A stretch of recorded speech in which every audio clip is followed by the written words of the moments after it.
Good morning, everyone. Hello from the USA.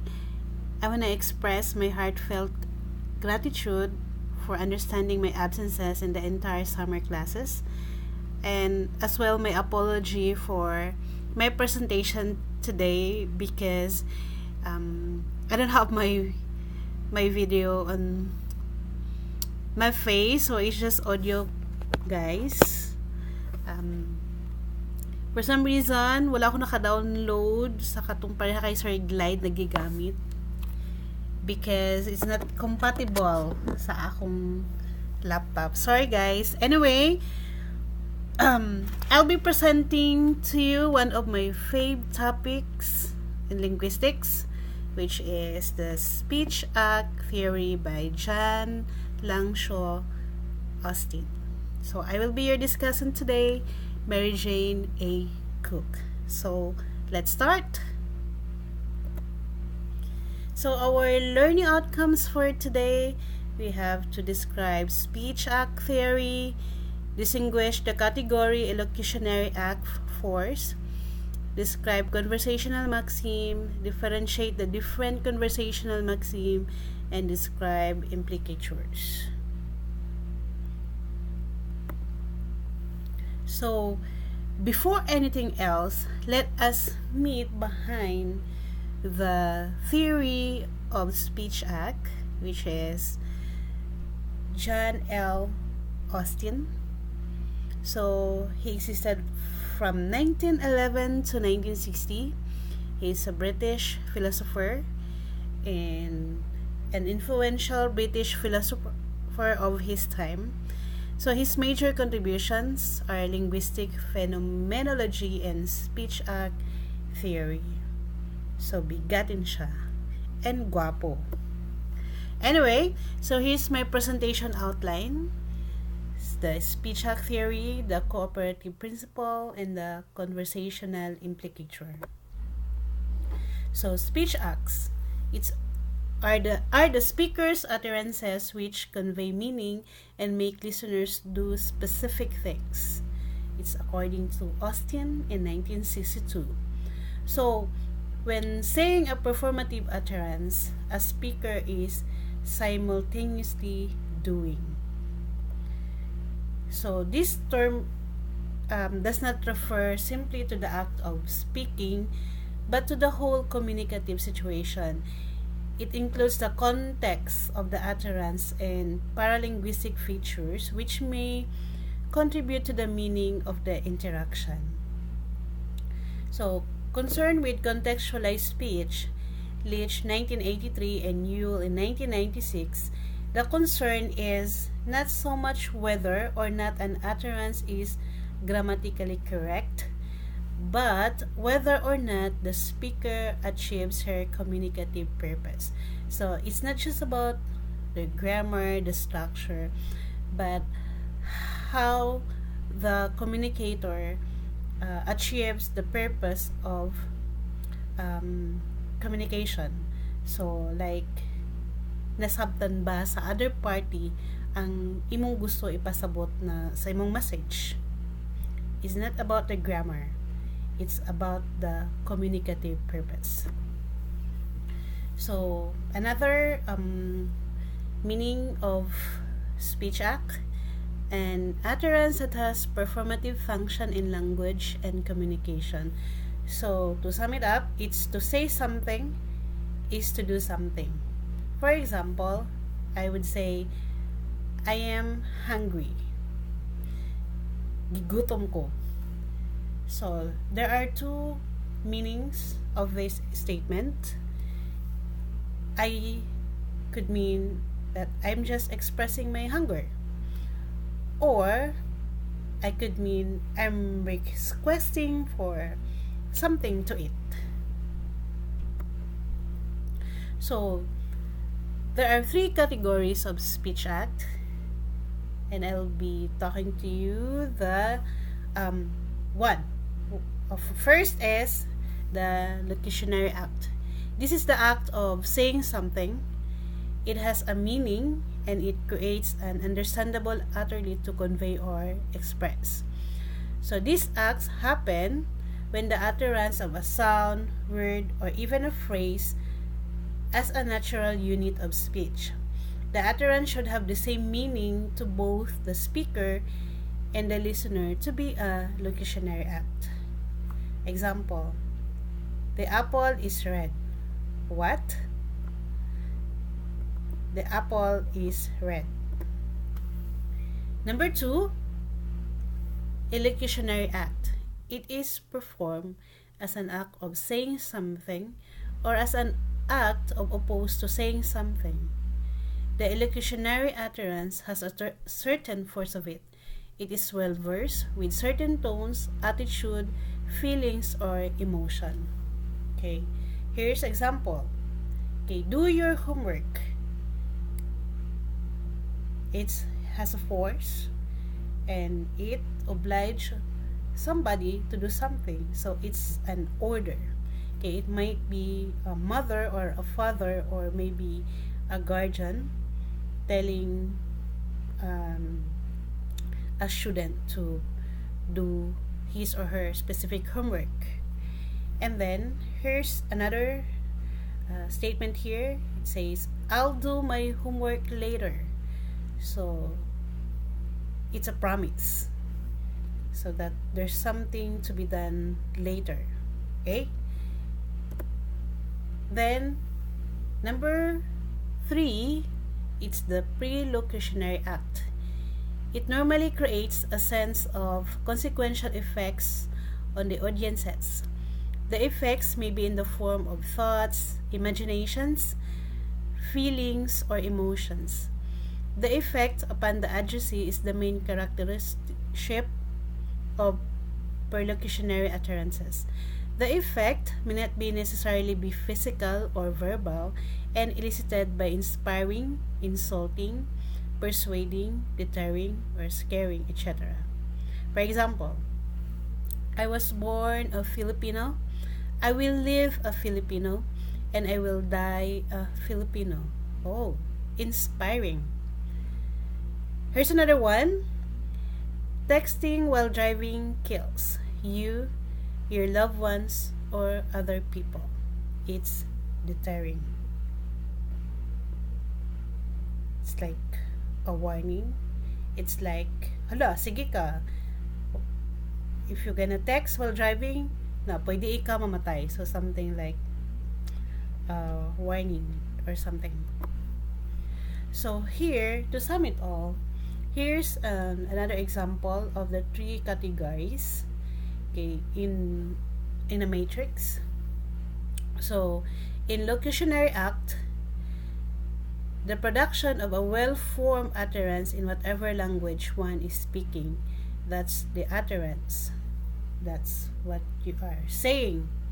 And then in a locutionary act, the meaning one wishes to communicate. The elocutionary force we may attach to a locutionary act is the meaning we intend to convey. So intention. Here there's an example here down below. So in locutionary act, we'll say, please open the window. That's your utterance.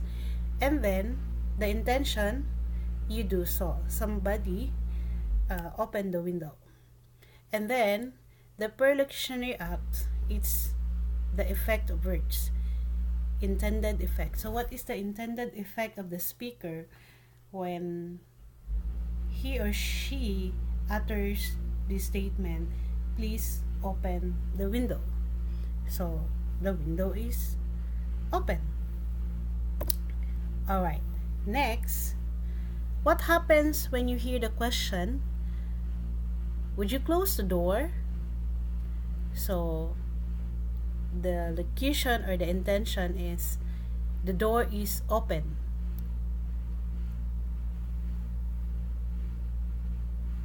So meaning, because the door is open, you want it closed. So the perlocution or effect on the hearer, it could be too noisy, therefore I have to close the door. Alright, so we have here the 5 types of elocutionary act by John Searle. First is the representative speech acts. It's the statements and descriptions. The speaker offers her view of the world as she understands it. So, for example, the earth is round. I think he is saying the truth. Here, statements may be judged true or false because they aim to describe a state of affairs in the world. Okay, in representative, you may affirm, believe, conclude, deny, report, or state something. Or you can say, I am beautiful. Okay, bahala sila kung motuo sila. But it's what you believe in. Alright. Okay. So, expressive speech acts, those that reveal the speaker's attitudes, such as congratulating, condoling, or expressing pleasure. They have a strongly interpersonal function. So, for example, you'll say, you'll be so sorry because you're late. Like, I am sorry for being late. Like what I did in my opening statement, that I'm so sorry about my absences and also for my presentation today. So, it is a statement that express the sincerity condition of the speech act. Okay, in expressive, you can give your thanks, you can congratulate, you can apologize, you can praise, or something like that. But here, my example is, I am being apologetic, or this statement is, he or she is apologetic for being late. Okay, next would be directives. Okay, it's essentially commands. These are more likely to be found within character-to-character discourse. It addressed to the reader occur rarely in the narrator's voice, for the obvious reason that reader exists outside the communicative framework of the fiction. So, in directive, you can say, give me your pen, or leave the town immediately. So here, the statements attempt to make the other person's action fit the propositional content. In directive, you may ask, order, command, request, beg, plead, you pray, you entreat, you invite, you permit, you advise, or you demand. How about in commissives? So these acts which commit the speaker to some future course of action. They include promises and their converse or threats.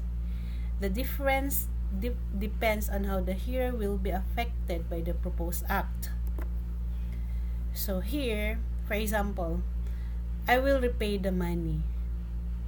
Istoryang but sa mga nagautang. I will repay the money. So it's a promise. I swear to tell the truth. So these are the statements which commit the speaker to a course of action, as described by the propositional content. So in commissive as well, you can guarantee, you can promise, you can swear, you can refuse, you can threaten, you can intend to do something, or etc.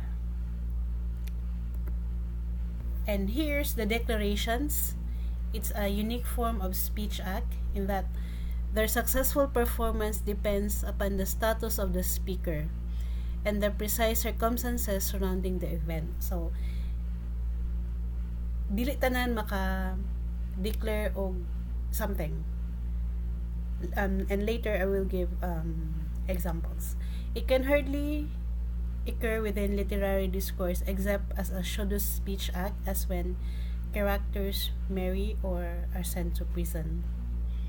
So here, for example, class dismissed. Kinsa ang maka-declare ani? It's not the student, right? Of course, the teacher. So later, Doc Bench will dismiss the class. Okay. You are fired. Who can say this statement? Of course, not the employee, but maybe a boss or higher than the employee, okay, responsible for the employee, the higher command. We find the defendant guilty.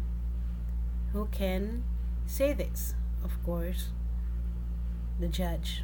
So it depends on the speaker status. So if we say, if we hear the word, I declare you Mr. and Mrs. blah blah blah. Hi, Aunt Robin. Oh, honey, I didn't know. I thought you were gone, honey. Yeah, we're back. Okay. We're back, and I checked, and you were gone. Huh? You were gone. Okay, continuation. Okay, so that's declaration. Alright, so those are the categories of elocutionary act. So let's proceed to the cooperative principle by Grice. Okay, somewhere. So this make your conversational contribution such as is required at the stage at which it occurs by the accepted purpose or direction of the talk exchange in which you are engaged. So we have 4 maxims over here. We have the maxim of quantity. So, and every maxim, there is what you call flouting. How do you know that you are violating the maxim of each maxim? So let's discuss first the maxim of quantity. It says, make your contribution as informative as is required for the current purposes of the exchange. So, do not make your contribution more informative than is required. So, for example, what can you tell me about Catherine's ability to concentrate on a task? So, somebody is asking about Catherine's performance, maybe at work, and then somebody replied and said, Catherine is a butterfly flitting from flower to flower. So it invites a metaphorical interpretation.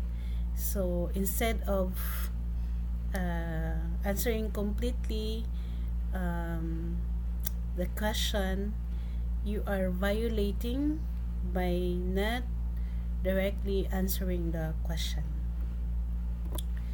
Maxim of quality. Try to make your contribution one that is true. You should avoid falsehoods. Do not say what you believe to be false. Do not say that for which you lack adequate evidence. For example, tyrants in Turkey, isn't it? And B answer, and Boston's in Armenia. So here you are not answering the question. You can just say yes or no, but you are answering falsehood. Okay, maxim of relation, be relevant. So, what here, for example, what on earth has happened to the roast beef? Okay, you violate if you answer this way. The dog is looking very happy. So, your answer is not relevant to the question. Okay lang kung medyo makagets dayon no ang imong gitubag, ang imong kastorya, but if not, parang no communication at all, he will not understand your statement. So, in your conversation, be relevant. And maxims of manner, be perspicuous. So, avoid obscurity of expression. You avoid ambiguity. Be brief. Avoid unnecessary publicity. Be orderly.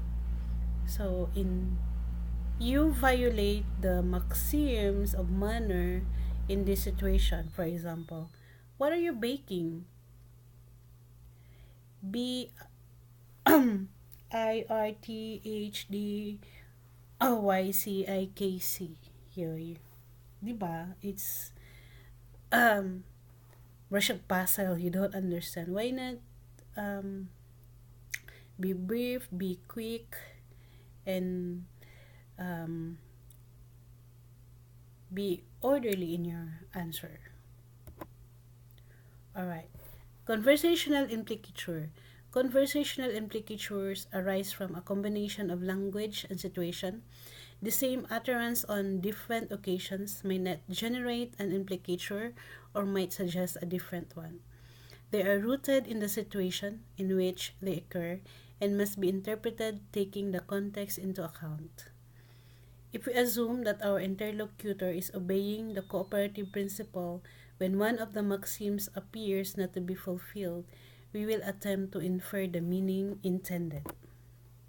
So in quantity, this maxim requires that we offer the appropriate amount of information.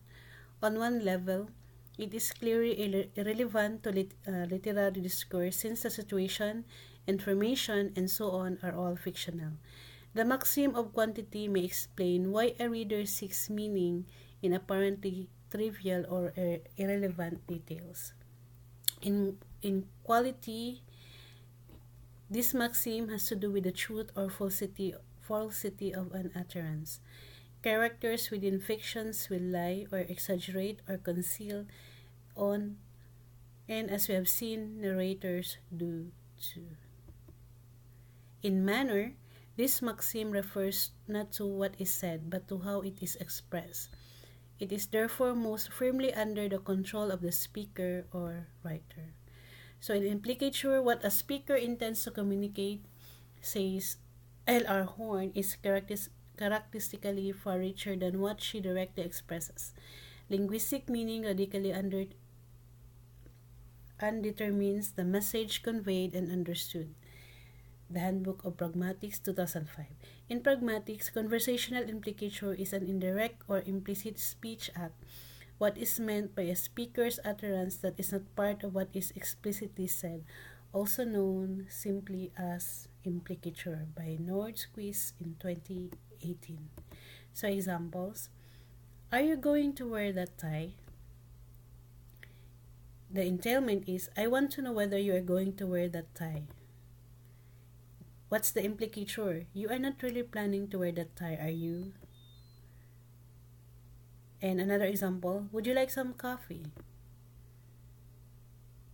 And you answer, it will keep me awake. So, what's the entailment?